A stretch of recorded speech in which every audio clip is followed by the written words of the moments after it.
What's that? Oh, okay. Hello, everybody. I'm going to tell you a story. How is this? Is this okay? There we go. Okay. Hi, everybody. I'm going to tell you a story. A true story about my brother, and it's called My Brother The Scissor. My brother Dan is the sweetest guy in the world, but he wasn't always that way. Like lots of big brothers, when we were kids, he could be a real jerk.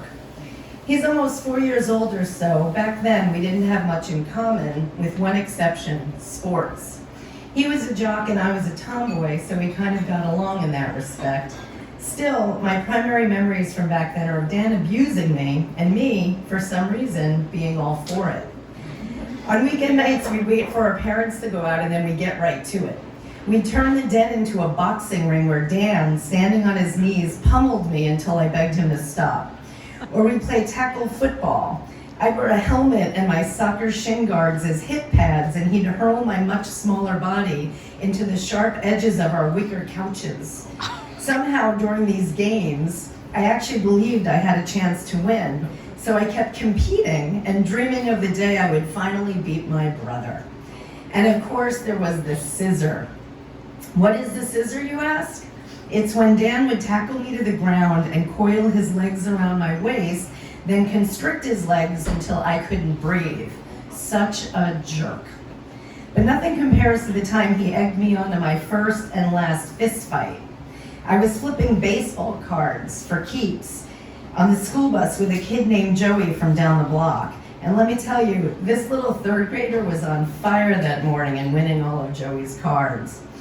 Poor Joey. He reminded me of Ichabod Crane. He was tall and lanky and kind of pointy. And here I was, a low-to-the-ground, shaggy-haired, plaid-clad tomboy who looked like a Bay City roller, just cleaning the kid's clock. Pretty soon, the whole bus had gathered around and the taunting began. "Joey, you're losing to a girl." "She's kicking your ass, Joey." Naturally, I was flattered. After all, I was crushing it. But poor Joey, he was really upset. I told him we could stop, but he insisted we go on so we could try to win back his cards and what was left of his dignity. That's when Dan got involved. He had been sitting in the back of the bus with his fellow sixth graders, but he walked up a few rows to get a look at the action. Frankly, I was relieved to see him and hoped he would get me out of this mess, which was escalating fast. Instead, he made things worse. "She kicks my ass all the time, Joey," he lied. "You never stood a chance." The other kids piled on even more, chanting for Joey to call me out, which, in the parlance of the day, meant challenge me to a fight. "I call you out," Joey said, acquiescing to the barbarians on the bus. "I accept," said a terrified voice that sounded like mine. I may have been only 8, but hey, I had a reputation to protect. Dan put his hands on my shoulders. "Don't worry, I'll help you," he said, and I immediately felt better. The battle was set after school at the bus stop. Be there or be square. At school, the news was all over the halls. Kids came up to me to wish me luck and tell me to kick Joey's ass. I was too young to realize they were likely saying the same thing to Joey, too. Dan, meanwhile, was AWOL all day. In his absence, I conjured my dear friend Rocky Balboa. There's nothing like the Rocky theme song to inspire a hopeless underdog in a situation she'll never get out of alive. Still, humans being hopeful creatures, just like in those den matches I had with Dan, I believed I could triumph. Headed home on the bus, Dan joined the other Romans taunting their gladiators, and when we arrived at the Coliseum, aka the bus stop, we gathered in a circle on the Ironman's lawn. Joey was a good foot taller than me, but I couldn't back down. After all, my brother was in my corner, right? I pretended Dan was Mickey, Rocky's crusty old trainer who would lead me to victory, having forgotten that Rocky lost that fight.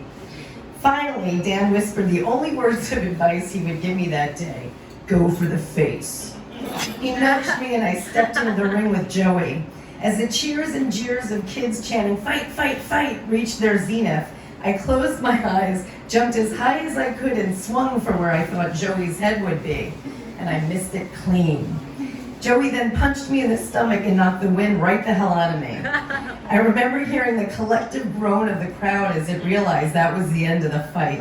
A knockout in about 3 seconds. Hunched over and gasping for air, I handed Joey the baseball cards I had won from him that morning while the disappointed crowd dispersed. Dan was quiet on the walk home. I begged him not to tell on me, even though he was the one who got me into that stupid fight in the first place. What was wrong with me? Did I have some weird kind of older brother Stockholm syndrome? Why didn't I run home to tell on him? After all, he was my big brother. Wasn't he supposed to protect me and not set me up to get whooped?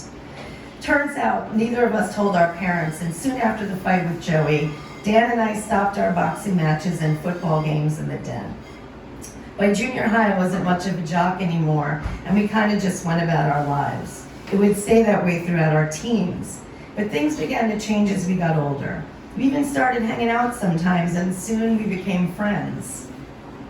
It would take a while, but I eventually came to realize that by virtue of Dan's torment, I probably became more self-reliant and determined than I might have been without his particular brand of motivation. So just as nature isn't a straight line, neither are relationships.